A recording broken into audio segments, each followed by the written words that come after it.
मेरे YouTube channel fuel from the past में आपका स्वागत है। एक समय की बात है, पहाड़ियों के बीच बसे एक छोटे से गांव में एक युवक रहता था जिसका नाम हीरो था। हीरो अपने बेचैन मन के लिए पूरे गांव में जाना जाता था।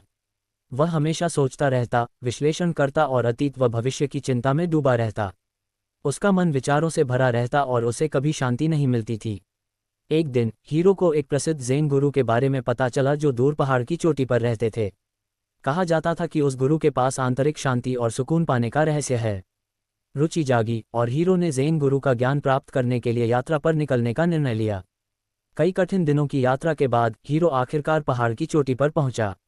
वहां उसने देखा कि ज़ेन गुरु शांत बैठे हैं, उनकी आंखें गहरी ध्यान में बंद थीं। हीरो गुरु के पास गया और आदरपूर्वक झुका। गुरुदेव, हीरो ने कहा, मैं आपका मार्गदर्शन पाने आया हूँ। मेरा मन अशांत है और मैं आंतरिक शांति चाहता हूँ। क्या आप मुझे सिखा सकते हैं कि मन को कैसे खाली किया जाए?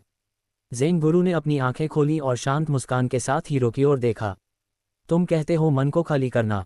बहुत अच्छा, मैं तुम्हें सिखाऊंगा, उन्होंने उत्तर दिया। गुरु हीरो को एक छोटे से आंगन में ले गए जहां एक सुंदर बगीचा था। आंगन के बीचों बीच एक बड़ा पत्थर का पात्र था जो पानी से भरा हुआ था।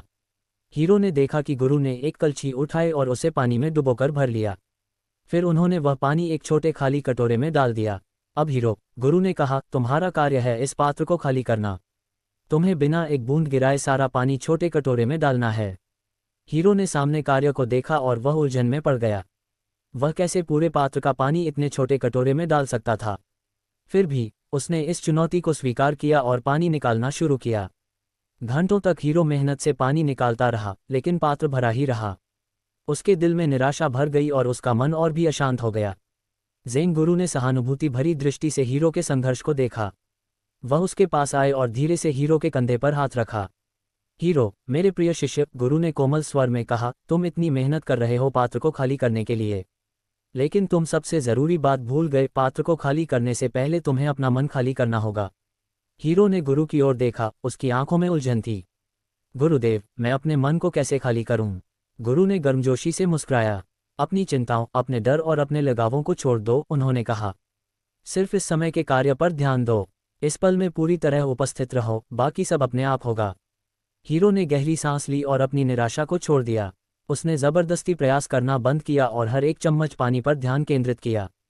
उसने पानी की आवाज़ और स्पर्श का आनंद लिया और धीरे धीरे वह ध्यान की स्थिति में पहुंच गया। उसका मन शांत हो गया और उसकी हरकतें सहज हो गईं। जैसे जैसे हीरो ने अपना मन खाली किया, कुछ चमत्कारी हुआ। पात्र उसकी नई मिली शांति पर जैसे प्रतिक्रिया कर रहा था। हर चम्मच के साथ पानी आसानी से छोटे कटोरे में बहने लगा और पात्र धीरे धीरे खाली हो गया। आखिरकार हीरो ने आखिरी बूंद भी छोटे कटोरे में डाल दी। उसने ज़ेन गुरु की ओर हैरानी और कृतज्ञता से देखा। देखो हीरो, गुरु ने कहा, जब तुम अपना मन खाली कर देते हो तो ब्रह्मांड तुम्हारे माध्यम से बहता है। तुम उस कार्य के साथ एक हो जाते हो और सब कुछ अपने स्थान पर आ जाता है। हीरो ने जाना कि सच्ची शांति और स्पष्टता तो पहले से ही उसके भीतर थी। उस दिन से उसने ज़ेन गुरु की बुद्धि को अपने हृदय में संजो लिया।